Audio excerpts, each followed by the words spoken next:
Good morning বৃত্তান্ত, আপনাদের সঙ্গে আমি দেবলীনা। চোখ রাখবো আজকের মর্নিং আপডেটে।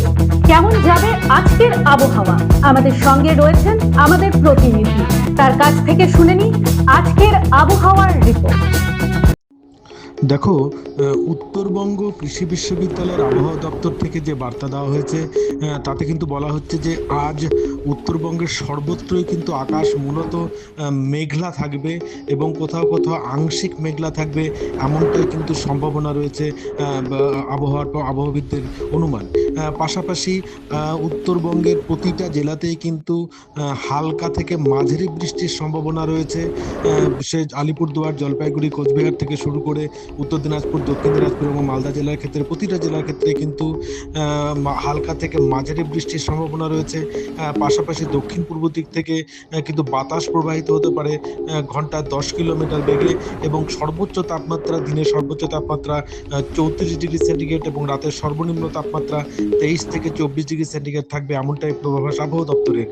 পাশাপাশি আপেক্ষিক আর্দ্রতার ক্ষেত্রেও কিন্তু সর্বোচ্চ 54% থাকতে পারে, এমনটা পূর্বাভাস দিয়েছে উত্তরবঙ্গ কৃষি বিশ্ববিদ্যালয়ের আবহাওয়া দপ্তর।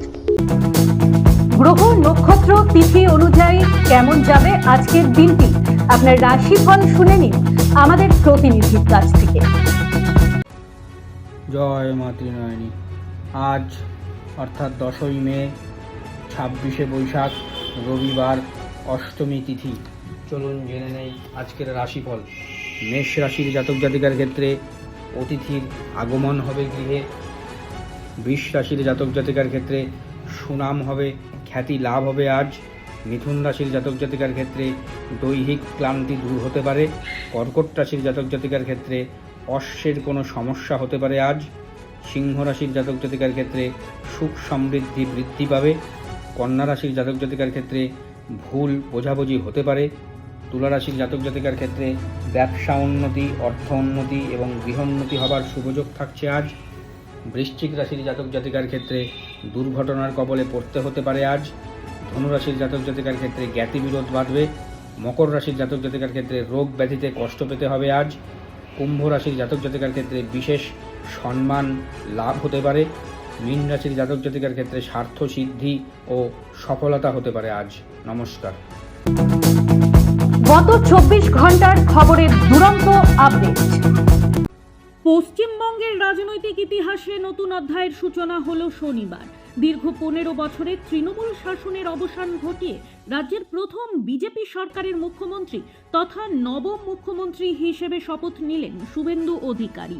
রাজ্যপাল RN রবি ব্রিগেড প্যারেড গ্রাউন্ডে তাকে শপথ বাক্য পাঠ করান। মুখ্যমন্ত্রীর সঙ্গে মন্ত্রী হিসেবে শপথ নেন দিলীপ ঘোষ, অগ্নিমিত্রা পাল, অশোক কীর্তনিয়া, নিশীথ প্রামাণিক ও ক্ষুদিরাম টুডু। সাঁওতালি ভাষায় শপথ নেন রানীবাঁধের বিধায়ক ক্ষুদিরাম টুডু। দপ্তর বন্টন এখনো ঘোষণা হয়নি। শপথের আগেই মঞ্চে উঠে রবীন্দ্রনাথ ঠাকুরের ছবিতে ফুল দিয়ে প্রণাম জানান প্রধানমন্ত্রী মোদী।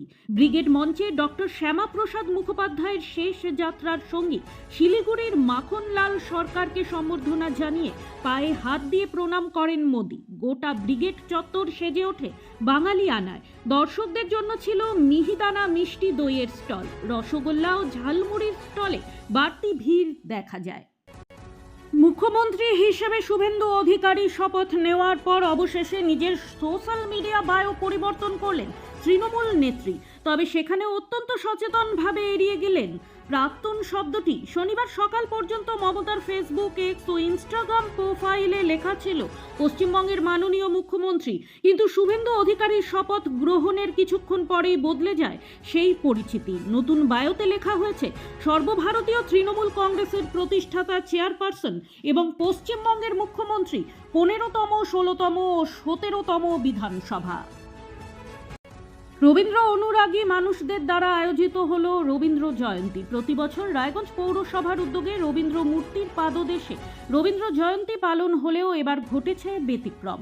নেই পৌর বোর্ড, নেই পৌর প্রশাসক, তাই শহরের রবীন্দ্র অনুরাগী সাধারণ মানুষেরাই শ্রদ্ধার্ঘ্য অর্পণ করলেন রবীন্দ্র জয়ন্তীতে। রায়গঞ্জ শহরের ঘড়ি মোড়ে অবস্থিত রবীন্দ্রনাথের পূর্ণাবয়ব মূর্তিতে মাল্যদান করেন শহরের বিভিন্ন ক্ষেত্রের বিশিষ্ট ব্যক্তিরা। অনুষ্ঠানটিতে উপস্থিত ছিলেন শিক্ষাবিদ সুশীল কুমার গোস্বামী, শুভেন্দু মুখার্জি, চিকিৎসক শান্তনু দাস, অতনু বন্ধু লাহিড়ী সহ অন্যান্যরা। রবীন্দ্রনাথ যে বাঙালি জীবনের এক অভিন্ন অঙ্গ তা প্রত্যেকের বক্তব্যে ফুটে ওঠে। অনাড়ম্বর অনুষ্ঠানে সঙ্গীত পরিবেশন করেন অতিথিরা। প্রতিবারের ন্যায় রায়গঞ্জ গার্লস প্রাথমিকের উদ্যোগে পালিত হলো রবীন্দ্র জয়ন্তী। বিদ্যালয়ে ছুটি থাকলেও রবীন্দ্র জয়ন্তী উপলক্ষে শনিবার কচি কাঁচারা ভিড় জমায় বিদ্যালয় প্রাঙ্গণে। ছাত্রছাত্রীদের নাচ গান আবৃত্তিতে মুখরিত হয়ে ওঠে বিদ্যালয়ের প্রাঙ্গণ। বিভিন্ন ক্লাসের ছাত্রছাত্রীরা তাদের নিজ দক্ষতার মাধ্যমে এক সম্পূর্ণ রূপদান করে অনুষ্ঠানটির। এদিন বিদ্যালয়ের দায়িত্বপ্রাপ্ত প্রধান শিক্ষক গৌরাঙ্গ চৌহান জানান, ছাত্রছাত্রীদের মধ্যে রবীন্দ্র চিন্তা ছড়িয়ে দেওয়া এই ধরনের কর্মসূচির প্রধান লক্ষ্য। প্রতিদিনের প্রতি মুহূর্তের খবরের আপডেট পেতে চোখ রাখুন নিউজ বৃত্তান্তের ফেসবুক পেজে। সাবস্ক্রাইব করুন নিউজ বৃত্তান্ত ইউটিউব চ্যানেলকে।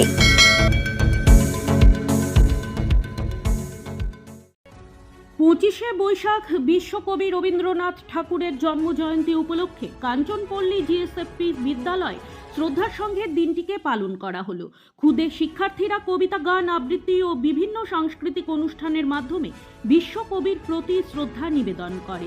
বিদ্যালয়ের ভারপ্রাপ্ত প্রধান শিক্ষক বলেন, আজকের এই বিশেষ দিনে রবীন্দ্রনাথ ঠাকুরের আদর্শকে স্মরণ করে ছাত্রছাত্রীদের মধ্যে নৈতিক শিক্ষা, সংস্কৃতি ও সৃজনশীলতার চর্চা আরও বৃদ্ধি করার অঙ্গীকার করা হলো। রায়গঞ্জ ইনস্টিটিউটের উদ্যোগে আয়োজিত হলো রবীন্দ্র স্মরণ।